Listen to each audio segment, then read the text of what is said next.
cette vidéo pour traiter des violences en général, puisqu'en ce moment sont sortis les chiffres des décès conjugaux, qui sont attendus avec impatience par les associations féministes, un petit peu comme on attend son 13e mois. C'est-à-dire que c'est la base même du discours discriminatoire, ségrégationniste et sexiste, qui permet à ces associations de recevoir des dizaines de millions d'euros de la part de tous les gouvernements successifs depuis 40 ans. Récemment, en décembre 2013, elles ont reçu 11 millions d'euros, pour dire qu'effectivement l'homme est violent et la femme est victime. D'accord ?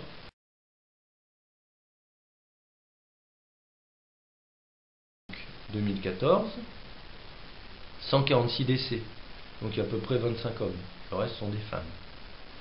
146 décès, chaque année, c'est une cause nationale, ça devient une cause nationale. 146 décès sur 65 millions de Français, d'accord ? C'est-à-dire 0,0000002% de la population. Ça devient une cause nationale depuis plusieurs années. Sur divers sites, relayés par divers médias, émanant des féministes, il y aurait 9 millions de femmes massacrées, plus ou moins, chaque année en France. 9 millions. L'INSEE 2014 recense 18 millions de femmes âgées de 20 à 64 ans. 9 millions de femmes battues, violées, agressées. 9 millions sur 18 millions. Une sur deux. Donc là, on se dit que fait la police, que fait la gendarmerie, que font les avocats, que font les tribunaux, que font les juges. Qu'est-ce qu'ils attendent?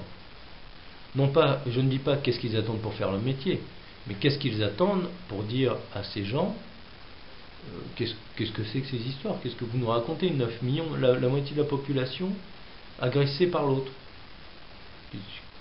Qu'est-ce que c'est? En fait, c'est un peu comme certains disent les Arabes c'est des dealers, les Noirs ne travaillent pas, les Juifs ceci, les Juifs cela. Là, on n'est pas dans le thème racial, on est dans le thème sexiste. Les hommes agressent, donc la moitié de la population donc, qui est masculine agresse l'autre moitié. C'est ça que ça veut dire. À tel point qu'on en fait des ministères d'un demi-peuple au sein de la République française, au sein d'une république. Un ministère des droits des femmes. Donc, pourquoi pas un ministère des gros-nez, un ministère des roux? Qu'est-ce que c'est que ces histoires, quoi? Il ne pourra jamais y avoir 0 décès dans un pays qui comporte 65 millions de Français. Il ne pourra jamais y avoir 0 sida, 0 pédophile, 0 accident de la route, 0 mort d'overdose. Ça n'existe pas. Donc là, moi je dis que 150 en moyenne, 150 décès par an de violence conjugale, c'est plutôt rassurant. Ça veut dire qu'effectivement, la justice, la police fait bien son travail. C'est comme ça que je le vois. Parce qu'à côté de ça, on a des cas beaucoup plus graves. On a par exemple 11 000 mortes, donc là en l'occurrence c'est des femmes, du cancer du sein, chaque année en France. Là, on n'est plus dans les mêmes notions. Vous voyez ? On a 12 à 15 000 suicides par an en France. Les 3/4 sont masculins. C'est-à-dire que, vous allez voir, les notions s'inversent, vous allez voir. C'est-à-dire qu'en France, il y a chaque année en moyenne un homme qui se suicide toutes les 2 heures. Vous comprenez? Vous voyez? 93%, je crois, 93 ou 96% des morts en accident du travail sont des hommes. Vous voyez? Donc, s'il faut dire des conneries, je veux dire, on peut y aller, quoi. Par exemple, on peut dire, mesdames, il serait temps que vous mettiez au travail, par exemple, histoire de réguler un peu l'égalité des sexes. Vous voyez? les 3/4 des morts en accident de la route sont des hommes. Bon.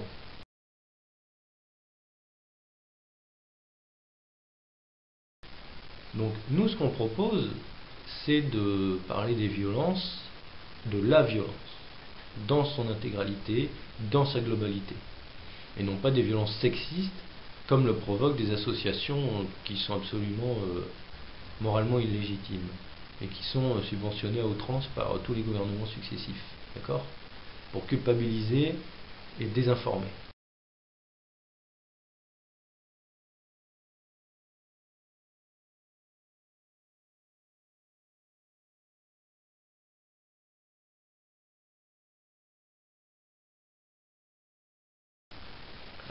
Quand on dit désinformer, non, il y a réellement cette année 146 décès, il y a réellement des femmes battues, des femmes violentées, des femmes agressées sexuellement.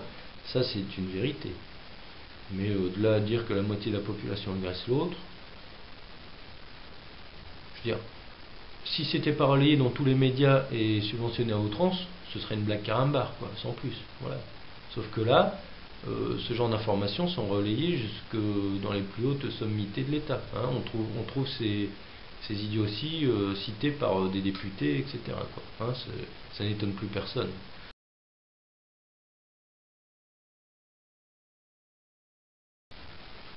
Ce système perfide a pour vocation d'imposer une terreur intellectuelle. Je vais vous donner un exemple. Nous, lorsqu'on était aux réunions ministérielles pour dire que des pères souhaitent réclamer et vivre auprès de leurs enfants, hein, c'est du civil, c'est-à-dire qu'on parle de papas qui sont en droit légitimement de demander à passer plus de temps avec leurs enfants, mais qui n'y arrivent pas pour des raisons diverses et variées. Hein. Eh bien, qu'est-ce qu'on avait en face de nous? Des hystériques sociopathes, hein, d'associations féministes, qui disaient ouais, violence conjugale, violence conjugale, violence conjugale. Les violences conjugales, c'est du pénal. Ça n'a absolument rien à voir, ce ne sont pas les mêmes tribunaux, c'est pas la même juridiction, ça n'a rien à voir. Donc en face, vous avez ces espèces de sociopathes, j'ai déjà dit, hein, qui essaient d'exercer sur les pères une culpabilité et une terreur intellectuelle. C'est-à-dire, vous tuez les femmes, taisez-vous. Ben, moi je me tais pas, c'est vous qui avez tort, c'est vous qui mentez, c'est vous qui êtes mal fondé.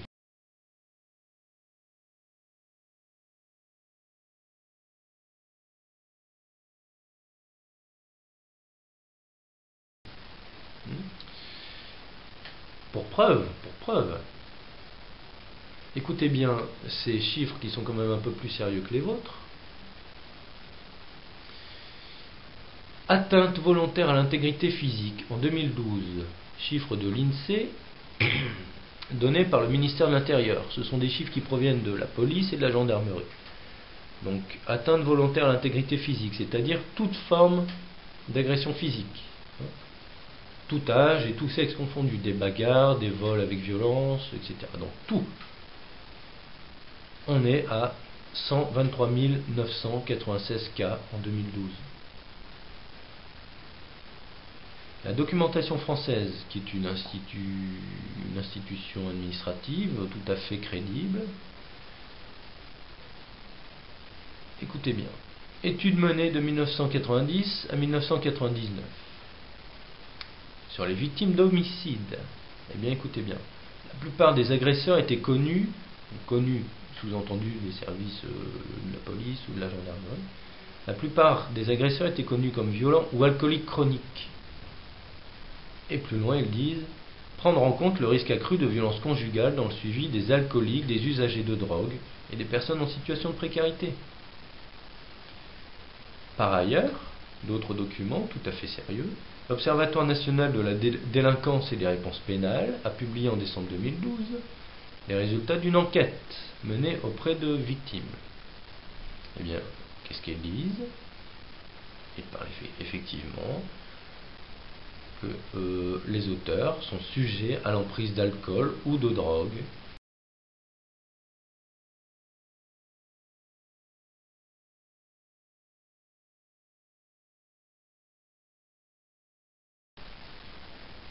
Donc en vérité, ces histoires de violence conjugale, ne sont pas du temps à une espèce de domination masculine, comme c'est le terme à la mode en ce moment, hein, du méchant homme sur la pauvre femme, mais sont des causes qui sont à chercher dans les secteurs de la salubrité publique et de la santé publique. C'est-à-dire que les auteurs des violences sont des personnes malades qui sont addictes en majorité à l'alcool, à la drogue et aux produits psychotropes. Voilà. Donc, plutôt que de demander des sommes faramineuses à des gens qui ont des méthodes crapuleuses, ce serait plus intelligent de former les médecins, les psychiatres, les psychologues, les assistantes sociales, par exemple des écoles, hein, pour encore mieux repérer les violences qui se répercutent chez les enfants, etc. Voilà. Ça, ce serait beaucoup plus intelligent. Il y a également un excellent rapport de 2012. Le titre, c'est Étude nationale sur les morts, violences au sein du couple en 2012. Donc, en 2012, sur 174 morts, adultes, parce qu'il parle aussi des enfants, sur 174 morts, la moitié des cas présentent des traces de substances. Alcool, drogue, produits psychotropes. Page 11, hein, on vous mettra tous les liens avec la vidéo. Également, écoutez bien, 88 auteurs sont sans profession. Donc ça recoupe ce qu'on a dit précédemment. Il y a bien aussi une notion de précarité sociale, de misère. Ça alors, quelle surprise, on ne s'y attendait pas. Mais également, écoutez bien, ça aussi c'est important, 81 auteurs sur 174 se sont suicidés ou ont fait une tentative de suicide, c'est-à-dire près de la moitié. Donc encore une fois, on n'est pas dans le méchant homme qui dit t'es qu'une pauvre femme, je suis fort, je te tape, je te tue. Non, on est dans des gens qui sont en perdition, d'accord, qui deviennent fous, qui perdent absolument tout repère et qui s'en prennent à leur affect proche, à leur entourage proche, d'accord, et qui s'en prennent également à eux-mêmes. Donc ils veulent une destruction totale, et d'eux-mêmes y compris, et pas de l'image de la femme comme on essaie de nous le vendre, d'accord. Ils s'en prennent également à eux-mêmes, puisqu'en majorité, en l'occurrence, c'est vrai quand même que ce sont des hommes qui tuent les femmes, puisqu'il y a quand même une différence physique. Bien que, alors, puisque effectivement il est permis à certains de raconter n'importe quoi et d'être subventionnés pour le faire, moi aussi je vais dire n'importe quoi.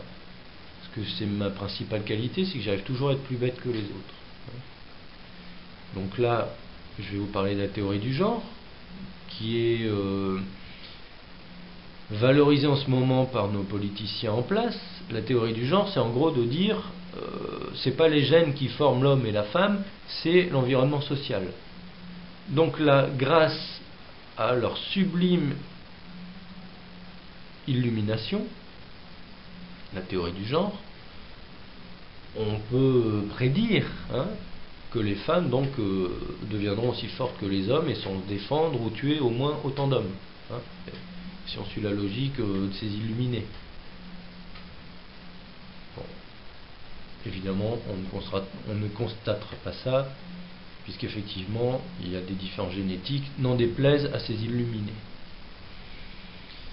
Oui, je m'adresse aussi aux sommités de l'État qui vont déverser ces insanités dans les collèges.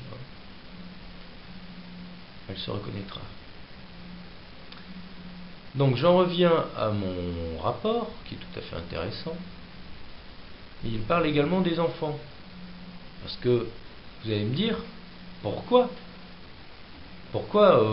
faire une vidéo sur les violences et les décès, puisque c'est la vérité, il y a bien des femmes qui meurent. Bon, parce que nous on dit il faut parler de la violence en général. Alors pourquoi les associations féministes ne parlent pas de la violence en général? Eh bien on va vous donner un élément de réponse.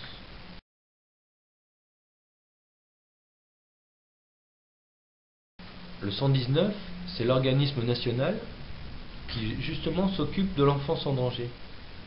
Eh bien chaque année c'est les mêmes résultats, quasiment à peu de choses près.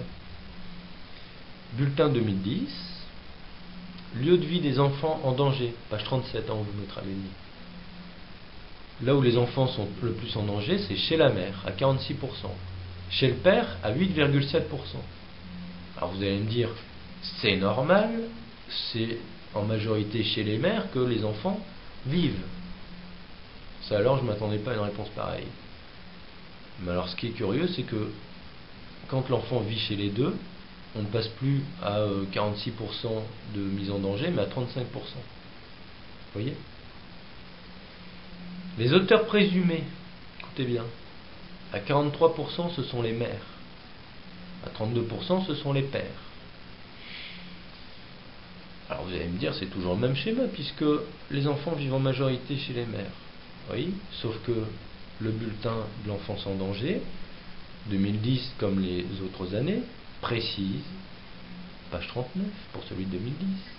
Les auteurs présumés sont majoritairement des femmes, 52,7%, manque de bol. 2012, le même bulletin, toujours le 119.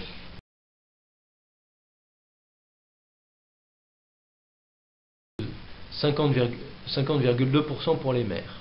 Pères, 31,2%. Alors maintenant, on va parler des hommes et des femmes, puisqu'apparemment c'est l'homme qui est méchant, c'est l'homme qui est violent, c'est l'homme qui fait bobo aux pauvres femmes. Auteurs présumés en 2012, présumés parce qu'évidemment le 119 c'est pas la justice, c'est pas eux qui condamnent et qui reconnaissent coupable d'un individu, donc l'appellation c'est auteur présumé. En 2012, l'homme 26 hommes, je dis pas père, je dis homme, 26,6%. Femmes 52,5%. D'accord ? D'accord ? Et on se rend compte chaque année que lorsque le père est présent, on retombe à des mises en danger ou des violences à hauteur de 30-35% seulement. D'accord ? Et qu'en plus, ce qui fait augmenter les statistiques des violences à l'encontre des enfants, en ce qui concerne les auteurs, ce sont les violences sexuelles. Effectivement, il est plus difficile de prouver des violences sexuelles faites par les femmes, puisqu'il n'y a pas de lésions, il n'y a pas de liquide séminal, etc. Bref, je ne vais pas m'attarder là-dessus.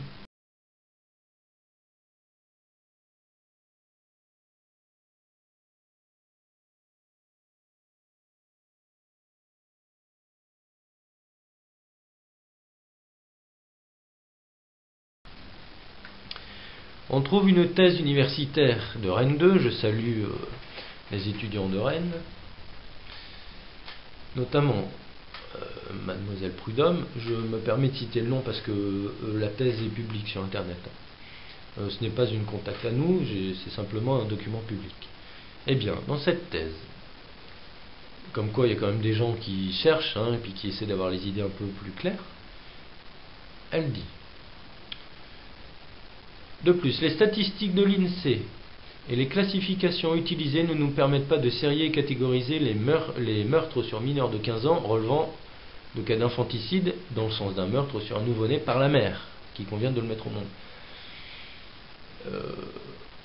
En fait, on a également énormément de mal à trouver les meurtriers d'enfants classés par sexe. C'est quand même curieux, non? C'est quand même étrange. Nous, on aimerait bien les avoir. Le nombre de femmes qui tuent leurs enfants et le nombre d'hommes qui tuent leurs enfants, pourquoi on ne les trouve pas? D'ailleurs, on est dans un tel niveau, on a atteint un tel niveau de perversité intellectuelle et de terrain intellectuel qu'aujourd'hui, une femme qui tue son nouveau-né, elle peut invoquer le déni de grossesse. C'est-à-dire qu'elle a été enceinte 9 mois, elle n'a rien senti bouger, elle n'a pas eu ses règles, elle a eu le ventre plat, elle n'a pas su qu'elle avait couché avec un mec, elle n'a rien senti ses côtes bouger à l'intérieur, etc., puisque le bébé est en rond. Non. Non, c'est déni de grossesse. Ah bon, excusez-nous, c'est juste qu'elle est malade. Ah d'accord, bon, c'est pas un meurtre. Alors qu'en réalité, moi j'appellerais ça plutôt meurtre avec préméditation. Enfin, c'est pas moi qui fais les règles de justice.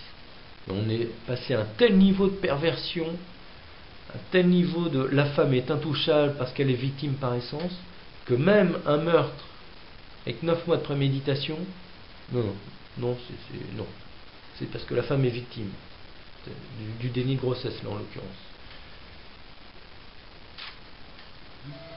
je crois que ça va un petit peu loin. Je crois que ça va un petit peu loin.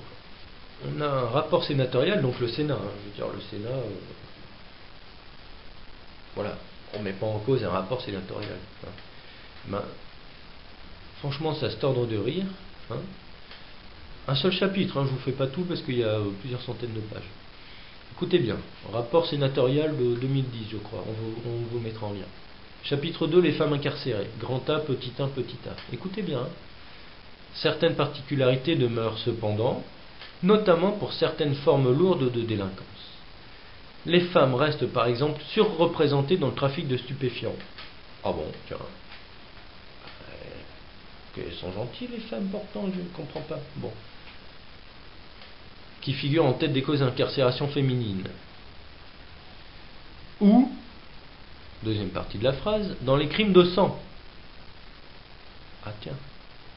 16% des femmes incarcérées contre 7% d'hommes. D'accord ? Je vous relis la phrase d'une traite.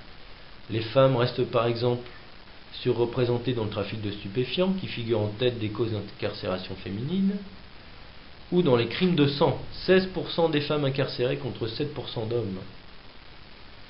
Tiens, ça alors. On n'en a pas entendu parler de ce rapport, c'est curieux. Il faut vraiment aller le chercher. Ils écrivent en dessous.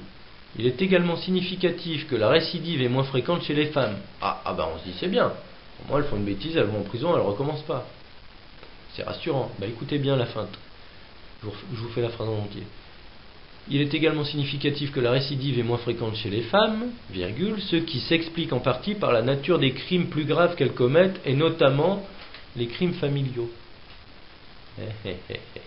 Donc je vous laisse vous remettre de cette rigolade, je vous laisse reprendre votre souffle, parce qu'effectivement, on ne peut pas tuer son mari ou ses enfants plusieurs fois. D'accord, vous avez compris, D'où le manque de récidive. Ils ajoutent, par ailleurs, écoutez bien aussi, le caractère extrêmement minoritaire des femmes au sein des prisons n'est pas pour autant sans conséquence sur la conception de notre univers carcéral, dont il faut bien reconnaître qu'il a été conçu prioritairement pour des hommes, alors que dans le paragraphe juste au-dessus, on reconnaît que ce sont les femmes qui sont coupables de bien davantage des crimes de sang. Voilà, bon. Donc là, encore une fois, je vous laisse le temps de vous remettre de la rigolade. Mais franchement, on dirait des blagues carambars, quoi, c'est pas possible. Petit b, non, c'est pas fini, il y en a plein, c'est pas fini. Il est significatif que sur ces 147 167 femmes ainsi mises en cause, seules 2135 ont donc été incarcérées, dont 1421 condamnées. Vous vous rendez compte ? Ça fait 1%. Le rapport sénatorial ajoute, pour expliquer, alors attention, ils prennent 3 km de phrase pour s'excuser de devoir préciser ça. Écoutez bien la phrase.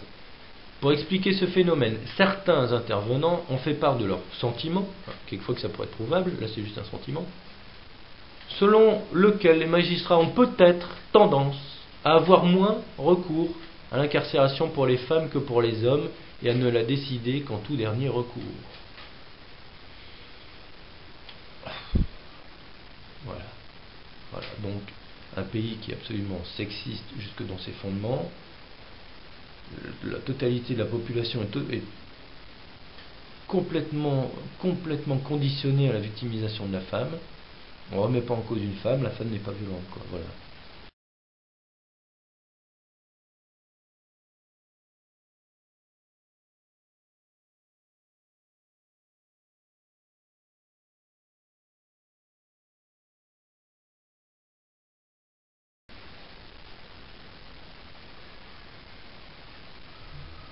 Donc nous, ce qu'on veut faire, c'est parler de la violence dans son intégralité, parler des enfants qui subissent la violence de leur mère, la violence des femmes en général, et dire que toutes ces sommités, à quelque niveau que ce soit, jusqu'en bas de l'échelle, c'est-à-dire la jeune assistante sociale qui sort de l'école,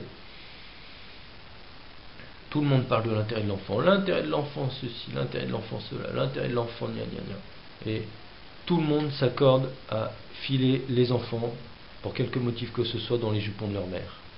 Alors que je suis désolé, si on se fie aux chiffres de l'enfance en danger, d'accord, l'intérêt de l'enfant, ce serait davantage d'être avec le père, ce serait davantage de respecter la présence du père. Je suis désolé, voilà, s'il faut faire du sexisme, s'il faut parler schématiquement et grossièrement, d'ailleurs je vois pas pourquoi il y aurait que certaines personnes, certaines assos qui pourraient le faire et pas nous, eh ben il faut se mettre à l'évidence, il faut se rendre à l'évidence. L'intérêt de l'enfant, c'est d'être avec son père. Donc cela dit, je tiens quand même à avoir des pensées pour les femmes qui subissent réellement des violences, hein. C'est-à-dire on sait déjà les reconnaître puisqu'on ne les voit pas, hein, puisque les femmes qui subissent vraiment des violences sont cachées, ont honte d'elles-mêmes parce qu'il y a eu tout un processus mental qui s'est fait où elles se victimisent vraiment parce qu'elles pensent que c'est elles qui sont en tort, elles ont peur, elles craignent, hein. Ça, ce sont des femmes qui subissent vraiment la violence quasiment quotidiennement, hein. Nous on fait bien la différence avec des femmes qui brandissent des attestations de leurs copines pour gagner leur divorce. Parce qu'une femme qui arrive tout sourire en disant ça y est, j'ai mon attestation médicale et mes copines qui m'ont fait des attestations, ça non, ça c'est du bluff. Parce qu'une femme martyrisée, elle est isolée déjà, elle n'a pas tout plein de copines et elle n'en parle pas à tout le monde. Justement, sinon elle serait sortie de ça, hein. Donc il faut savoir que tous ces abus langagiers, tout ce conditionnement social ont pour conséquence d'abuser de plaintes, de fausses plaintes, hein, et que tout ça, ça complique le travail des juges, des policiers, des gendarmes. Ça rallonge les procédures et en plus ça crée du tort à toutes les femmes qui sont réellement victimes de réelles violences. D'accord ? Parce que ça complique toute procédure et ça, à force, puisque majoritairement c'est quand même les mensonges, hein, à propos des violences conjugales qui sont portés dans les médias, dans les tribunaux, dans les associations, dans les commissariats pour gagner les divorces et les séparations, et ben tout ça, ça ne fait qu'accroître le doute dans l'esprit de tous les gens qui doivent défendre les femmes réellement victimes. Donc, vous les féministes et vous les femmes abusives, vous ne rendez pas service à vos consoeurs qui sont réellement martyrisées.